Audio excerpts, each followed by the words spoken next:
सासू माँ बदल गई। कहानी उस घर की है जहाँ बहू और बेटी को एक माना जाता था, लेकिन फिर अरे शिखा बेटा, तू रसोई में क्यों घुसी रहती है? जा, रोटी मैं बना लूंगी। नहीं नहीं माँ जी, आप बैठिए, बस सारा खाना बन ही गया है। श्वेता को बोल देती हूँ, वो खाना लगा देगी सबका। सॉरी भाभी, मेरे पास वक्त नहीं है। माँ, मुझे पैसे देना, पार्लर जाना है। हाँ हाँ चली जाना, भाभी को भी ले जाना। वो भी जाने को बोल रही थी पार्लर, पर पहले ना मदद कर दे उसके खाना लगाने में। देख माँ, वो बहू है, उसे बहू रहने देना, इतना सर पर मत चढ़ा भाभी को। श्वेता, ज्यादा मत बोला कर।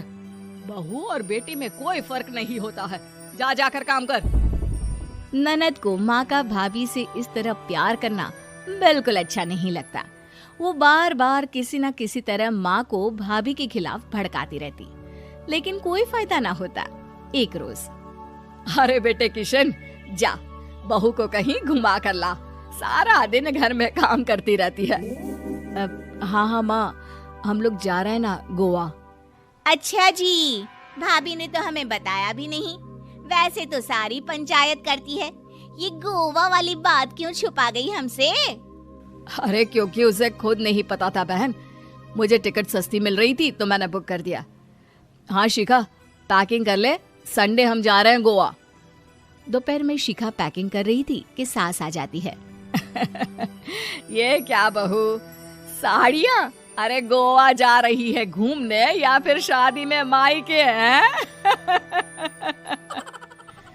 माँ जी, ऐसा कुछ है ही नहीं, समझ में नहीं आ रहा क्या रखूं कपड़े में।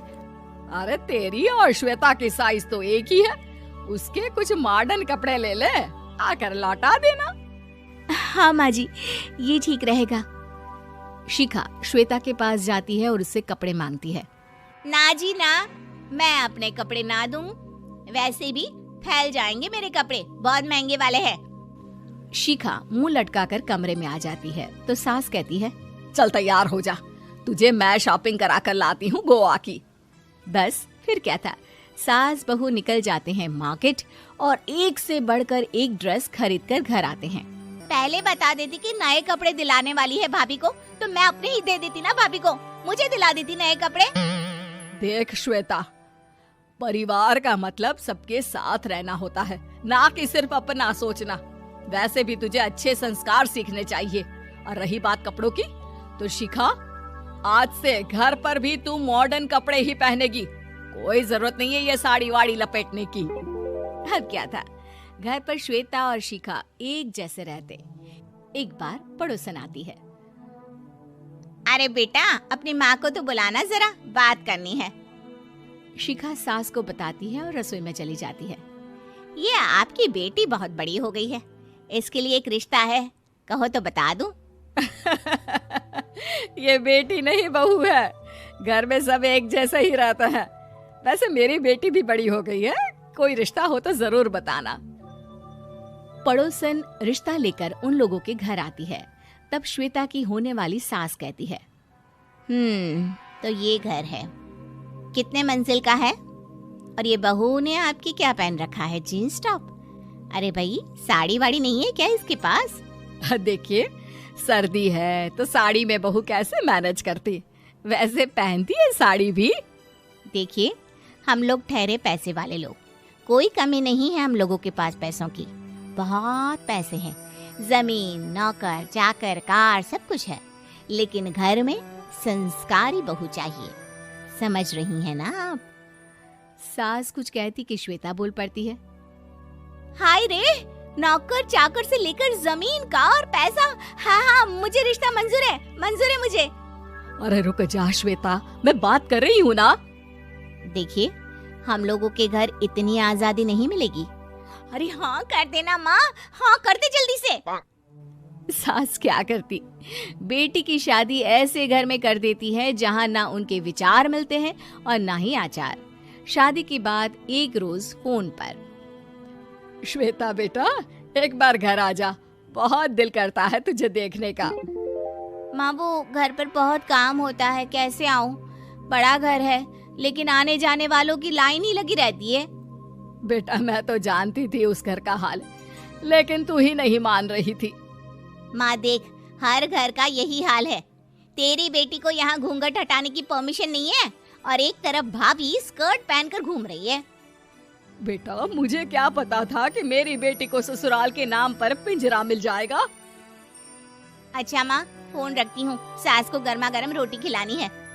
तुम लोगों की तरह नहीं कि एक रोटी बनाओ, एक सब्जी बनाओ, फिर सारा दिन फ्री होकर घूमो। सास फोन तो रख देती है, लेकिन सोच में पड़ जाती है कि एक तरफ बेटी जिसे कोई आजादी नहीं, वहीं दूसरी तरफ बहू जिसे देखकर लगता ही नहीं कि उसकी शादी भी हुई है। अगले रोज। शिखा, अरे ओ शिखा। हाँ माँ, क्या हुआ? कुछ चाहिए आपको? मैं जिम जा रही थी। जिम के कपड़ों में बहू को देखकर सास को घूंघट में अपनी बेटी का ख्याल आता है। देख बहू, घर में बहू की तरह रहा कर। इतने टाइट कपड़े पहनकर जिम जाना पसंद नहीं मुझे। जा जाकर रोटी बना। रोटी? माँ अभी तो शाम की 6 बजे हैं, इस वक्त रोटी? अब क्या मेरे खाने पीने पर भी पहरा है? अरे जब मर्जी तब मैं अपने घर में खा भी नहीं सकती क्या? बहू को अजीब लगता है। वो समझ नहीं पाती कि जो सास कल तक इतनी सपोर्टिव थी, उन्हें अचानक से क्या हो गया। वो किचन में जाती है, गरम रोटी के साथ 2 तरह की सब्जी, रायता, सलाद सब लेकर सास के पास आती है। माँ जी, खाना। इतना सारा खाना? राक्षस समझा है क्या मुझे? रोटी मांगी थी मैंने गर्मा गर्म बस। पर माँ जी, रोटी खाती किससे आप? सब्जी तो बनानी थी ना। अरे भूख मर गई मेरी तेरी बहस से। जा जाकर काम कर, अंदर पूरी रसोई साफ कर। बहू अंदर चली जाती है। थोड़ी देर में श्वेता घर आती है। अरे शिखा, जल्दी से चाय ला, पकवान बना, मेरी बेटी आई है। अरे नहीं नहीं माँ, ड्राइवर बाहर खड़ा है। मैं तो घर का कोई सामान खरीदने के बहाने यहाँ आ गई हूँ, मुझे जाना होगा। अरे बेटा, पर कितने दिनों बाद देख रही हूँ तुझे, रहने आ जाना 2-4 दिन के लिए। आ जाऊंगी माँ, जब मेरी सास मरेगी तब।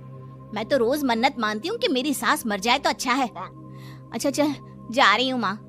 हे भगवान, कैसे कैसे दिन देखने पड़ रहे हैं मेरी बेटी को। सास अंदर जाती है, जहाँ श्वेता की जिम वाली सहेली का फोन आया होता है। क्या बात है, आज जिम नहीं आई? अरे पता नहीं यार, आज माँ को क्या हो गया अचानक। पर खैर कोई नहीं, लगता नहीं कि मैं अब जिम आ पाऊंगी। शिखा स्पीकर पर बात कर रही थी, जिसे सास सुन रही थी। यार ये सास ना होती ही ऐसी है। मैं तो कहती हूँ बुढ़िया जल्दी मरे और तू आराम से जिए। शिखा को सहेली की बात पर गुस्सा आ जाता है। माँ के मरने की कौन सा बच्चा दुआ मांगता है मोहिनी? आगे से ऐसी बात मेरे सामने मत करना।